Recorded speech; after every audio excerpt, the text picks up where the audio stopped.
Aê! Voltamos para a terceira e última parte sobre proteínas. Estamos caminhando passo a passo e vamos falar da última grande ação proteica. Essa aula é fantástica. Nós vamos entender como seu organismo se comporta em relação à produção de anticorpos. Vem comigo, vamos começar a nossa aula.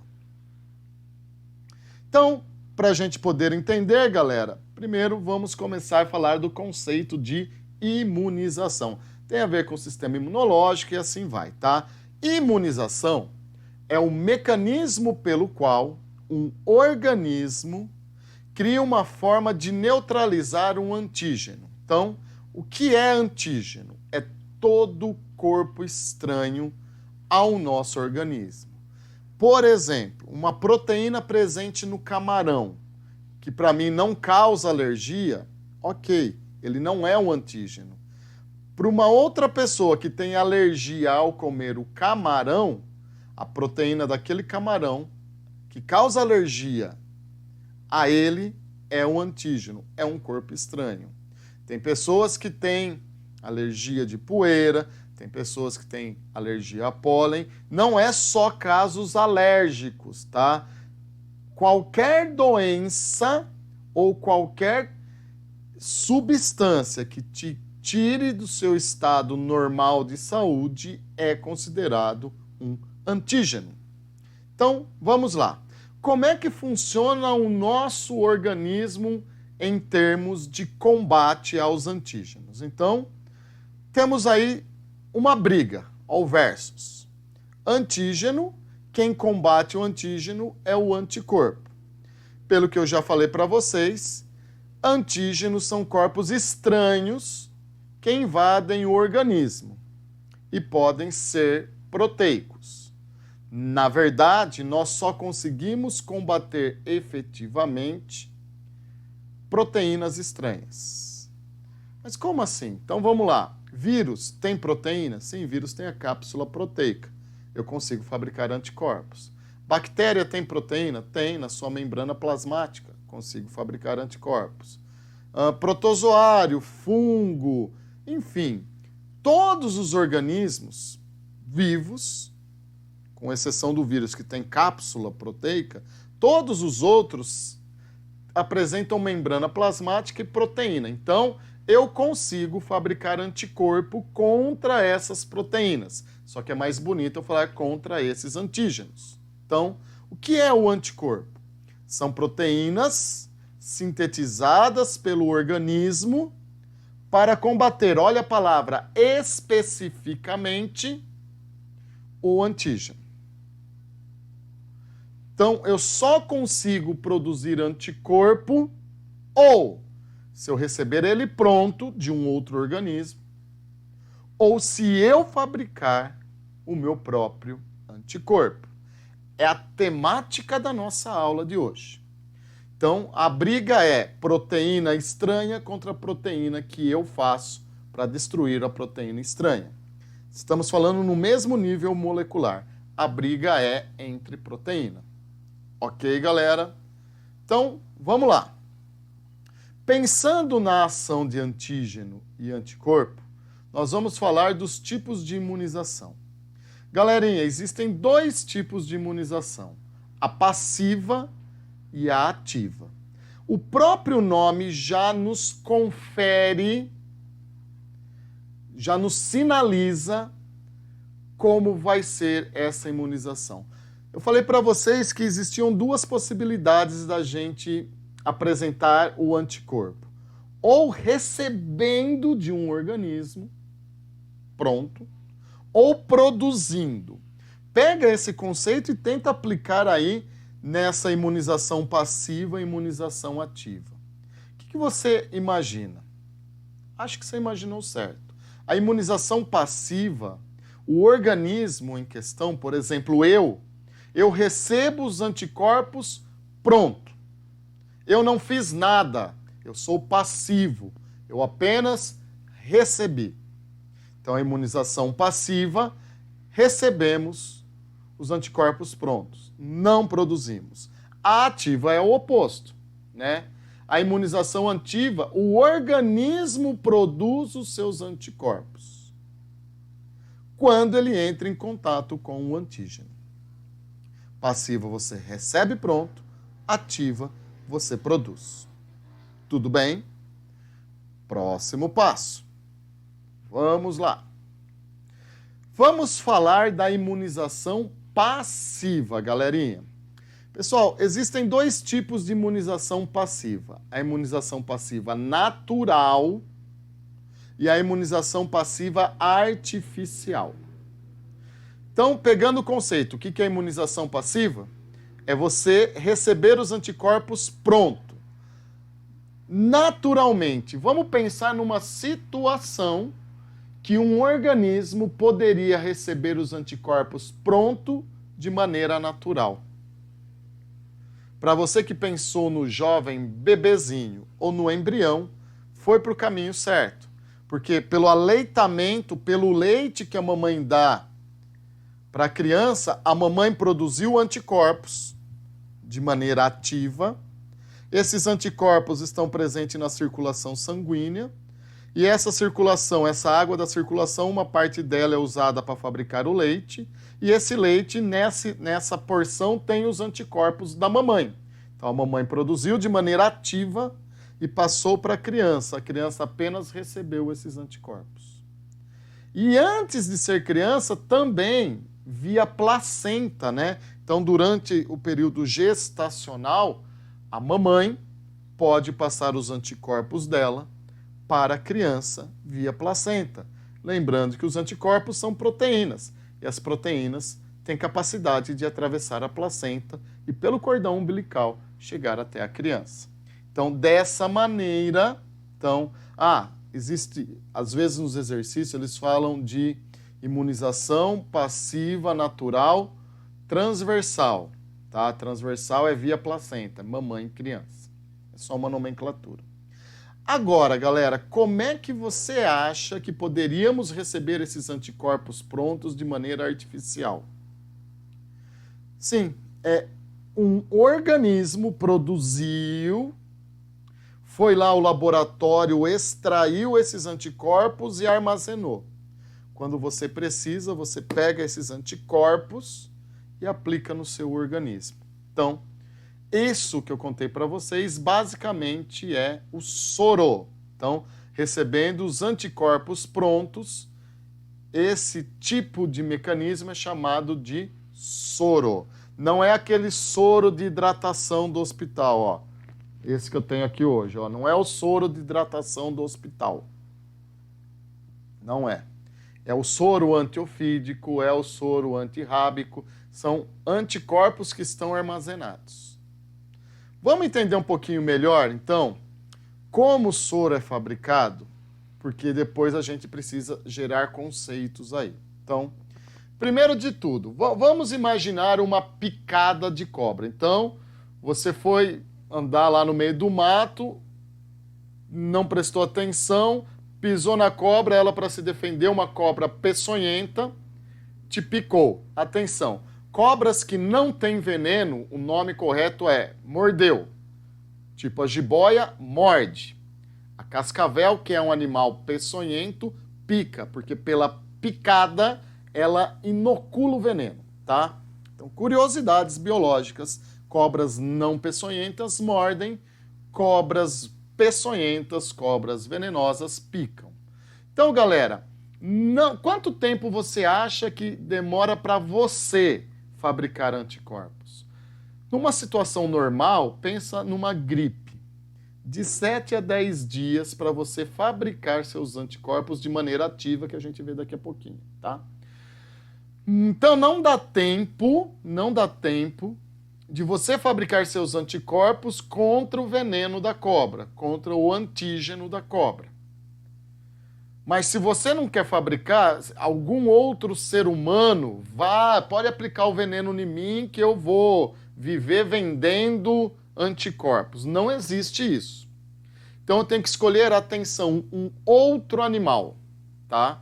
um outro animal para receber esse veneno da cobra. Então, eu extraio o veneno da cobra, eu extraio o antígeno da cobra e coloco em um outro animal, tá? Que animal é esse? Um animal de grande porte. Que uma dose de veneno não é letal. Então, imagina o veneno, o antígeno da cobra, sendo aplicado aí na vaquinha. 2, 3 semanas depois, o que a vaquinha produziu contra o veneno de cobra? Os seus anticorpos. Aí, os laboratórios vão lá, então aplica-se o antígeno em um animal de grande porte. Após um certo tempo, retira-se o sangue desse animal. Extrai os anticorpos do sangue desse animal e armazena. Tá? Então, está armazenado. Aí um dia você não prestou atenção e você levou a picada de cobra. Quando, olha lá, a cada 100 mil pessoas, 100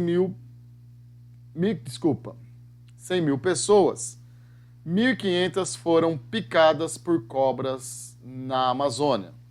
Ou seja, precisou receber, em alguns casos, se for cobra peçonhenta, o soro antiofídico. Então, a pessoa foi picada. Então, quando uma pessoa for picada por um animal, administra-se o soro com os anticorpos já pronto, porque não dá tempo de ela produzir. Ela morreria nesse espaço de tempo até que ela fabricasse os anticorpos dela. Então, pessoal, queria falar algumas coisinhas para vocês.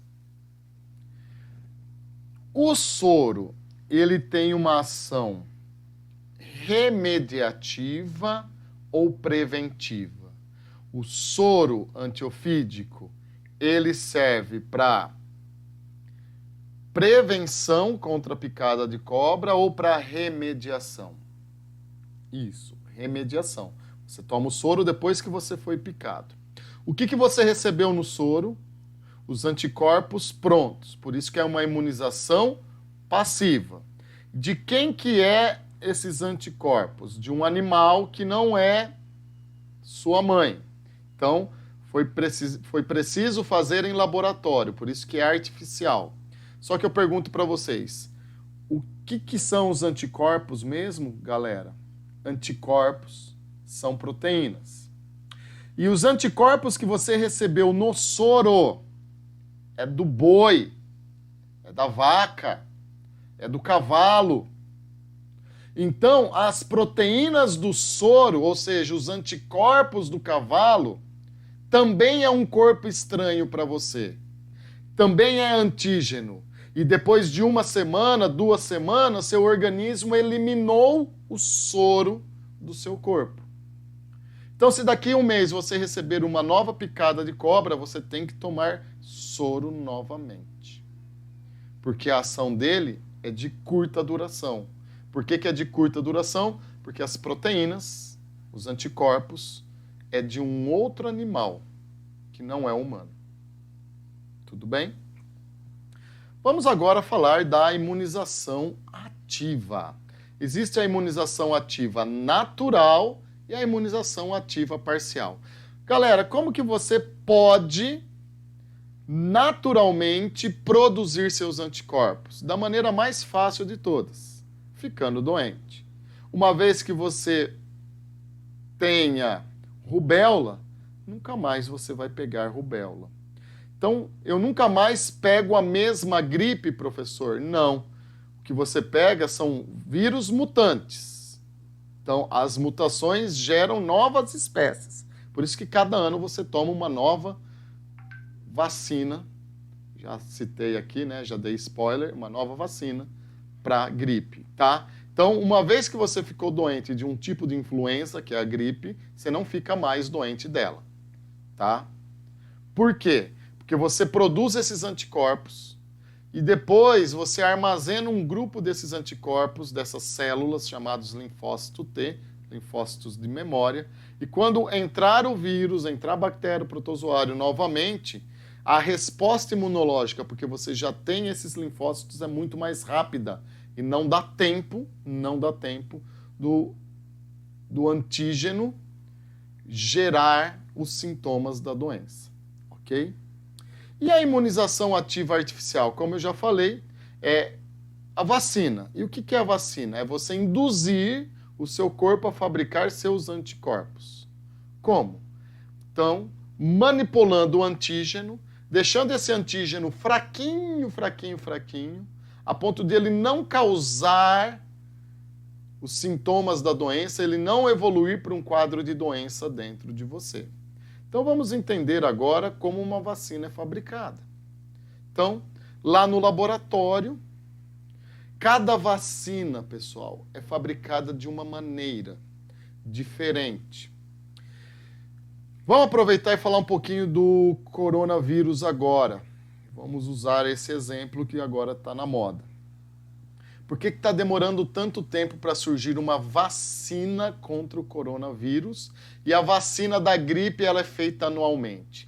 Pelo seguinte, o laboratório que produz a vacina da gripe já sequenciou e já entendeu o perfil do vírus, da influenza.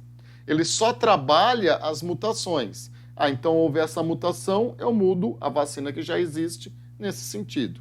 Então eles não partem do zero, eles já têm um know-how, eles já têm um conhecimento. O Covid-19, alguma vez o coronavírus infectou seres humanos? Não. Então, nós estamos partindo do estudo zero, estamos sequenciando, vendo se o melhor método é deixar só a cápsula proteica, só o material genético, deixar ele fraco. Tanto é que vários laboratórios em vários países estão desenvolvendo a sua metodologia para tentar criar uma vacina. Um outro exemplo simples é a poliomielite. Ela tem 2 tipos de vacina, né? Tem a Sabin e tem agora uma outra modalidade, que são sistemas diferentes de vacina, 2 tipos diferentes de vacina, mas com a mesma finalidade. Mas vamos aqui ao que interessa. Então, pegou lá no laboratório, pegou o antígeno, então torna um antígeno atenuado, você já sabe que atenuado é incapaz de manifestar e evoluir para um quadro de doença, num processo biológico. E aí? Aí que ele está atenuado, você pega e aplica ele num organismo, introduz o antígeno atenuado no organismo. Se ele está fraquinho, ele não vai te fazer mal. Então dá tempo do seu organismo produzir anticorpos, de maneira a que o antígeno não manifeste os sintomas da doença. Então você tem o corpo estranho lá dentro, tá? Você tem o corpo estranho. Olha lá, aproveitando, fui tomar a vacina da gripe também hoje. Tirei sangue, vacina da gripe. Estou imunizado de maneira artificial, tá? Então, galera, uma vez que você colocou o antígeno atenuado, depois de algumas semanas, então após algum período, o organismo desenvolve a sua imunidade. Você produziu a sua imunidade a esse antígeno. E uma vez que você produziu essa imunidade, o que acontece? Você tem os anticorpos, os linfócitos T de memória armazenado. Quando entrar o antígeno fortão, valente, varonil dentro de você, você já manda esses linfócitos T, que eles já têm as proteínas, já têm os anticorpos prontos. Não dá tempo dele causar estrago algum em você. Certo? Então vamos pensar. Vacina e soro, fazer essa comparação. A vacina é preventivo porque você toma a vacina para não ficar doente, ou seja, antes de ser doente. O soro é remediativo, porque você toma o soro depois que você contraiu o antígeno. Então, caso você for mordido por um cachorro que tem suspeita de raiva e você vai para o hospital, se você for receber algum tipo de injeção lá, o que você está recebendo? Vacina antirrábica ou soro antirrábico? Você está recebendo soro, tá? Porque se você tivesse a vacina em dia, você não precisaria tomar o soro porque você já estaria imunizado, ok? Então, a vacina é preventivo, é antes do fato, soro é remediativo, é depois do fato. A vacina é de longa duração, pessoal. Por quê? Porque você colocou em você foi colocado o antígeno e você produziu os anticorpos. Esses anticorpos ficarão armazenados nos linfócitos T, células de memória. Certo? O soro é de curta duração. Por quê? Porque você recebeu os anticorpos de um outro organismo. Portanto, aquele organismo gerou uma proteína, gerou um anticorpo que é estranho para você e depois de um tempo você elimina. Certo, queridos? Então, com isso a gente encerra a nossa série Proteínas. Espero que vocês tenham gostado, que você tenha degustado e eu peço para vocês aí, então, compreenderem, tá? Estudarem, se aprofundarem, compartilharem. Estamos juntos até a nossa próxima viagem para o material genético semana que vem. Vejo vocês. Tchau. Fui.